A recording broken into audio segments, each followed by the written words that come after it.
Novembre 1956. La loi cadre dite loi de fer vient de décentraliser l'administration dans les territoires. Le Messane, parti du député Boganda, remporte les élections municipales. Barthélemy Boganda prend la mairie de Bangui et adjoint au nom de la capitale le surnom de Bangui la coquette. Par contre, il refuse de faire partie du cabinet ministériel, préférant prendre la présidence de l'AEF à Brazzaville, où il peut peser sur les prochaines décisions préparant l'accession à l'indépendance. En Afrique et dans le Bangui-Chari, c'était la loi cadre que nous avions qualifiée de bicéphalisme, parce qu'il y avait en quelque sorte deux pouvoirs détenus par le haut-commissaire français concernant les affaires d'État et le pouvoir local détenu par le vice-président que j'étais. Et donc il fallait lutter contre ce bicéphalisme afin qu'il y ait dans un pays un seul pouvoir.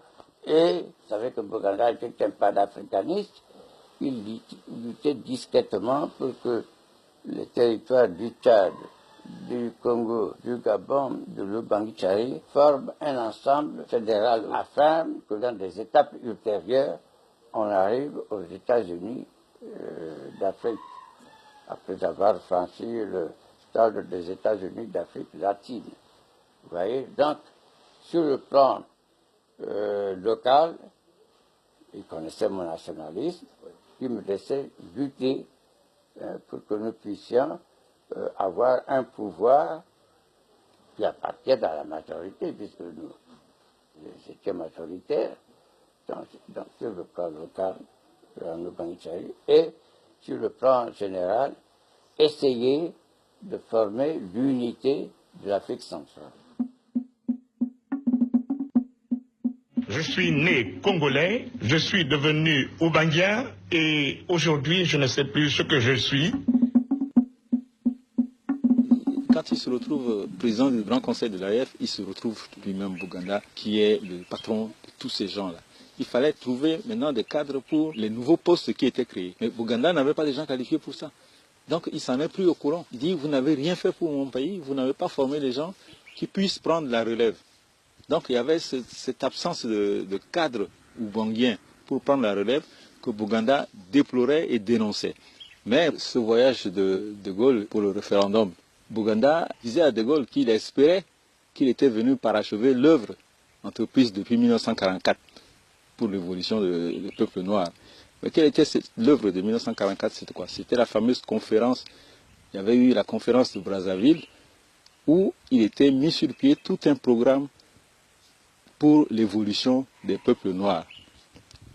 Et Boganda donc rappelait à De Gaulle que j'espère que vous êtes venu pour voir ce qui a été fait depuis 1944 jusqu'à ce jour.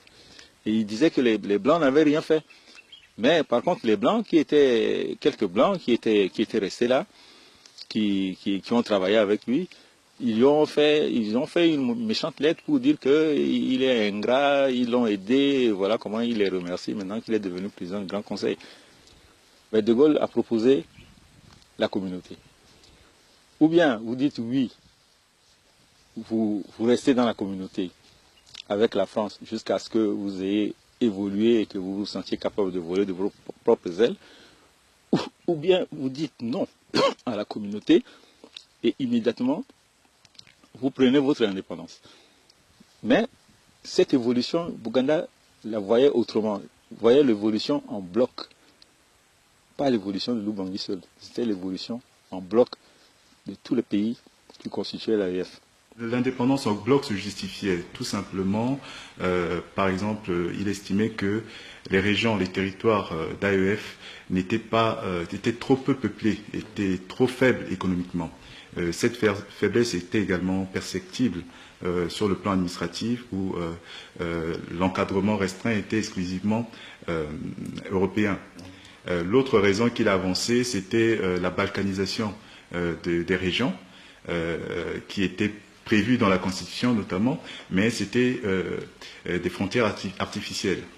Par exemple, la région de la Haute-Sangha et de la Lobaye étaient intégrées au Moyen-Congo, les régions Bateke du Moyen-Congo étaient attribuées au Gabon. notamment. Bon, il y a également des impératifs financiers. Un seul État permettrait de réduire les budgets, avoir un seul gouvernement, un seul parlement, ce qui n'était pas le cas à cette époque où on avait 4 territoires avec 4 gouvernements et 4 parlements. D'abord, il y avait la forte personnalité de Boganda qui écrasait les autres leaders de la sous-région, qui faisait que ceux-ci, par orgueil, ne pouvaient pas accepter qu'il y ait un bloc qui aille à l'indépendance, parce qu'eux, ils voyaient déjà Boganda président de ce bloc-là. Ça, ils ne l'acceptaient pas. Et puis, il y avait certains pays comme le Tchad, qui se disaient différents de Lubangui Chari. Tombolba, il pensait que Boganda voulait enlever les parties de Moundou pour attacher à Lubangui Chari à travers un abbé qui était à Moundou. Et au Congo-Brazza, Opangol au départ était pour aller en bloc à l'indépendance, mais après Youlou l'a renversé. Youlou a préféré traiter avec ses frères Bakongo du Congo ex-Zaïre.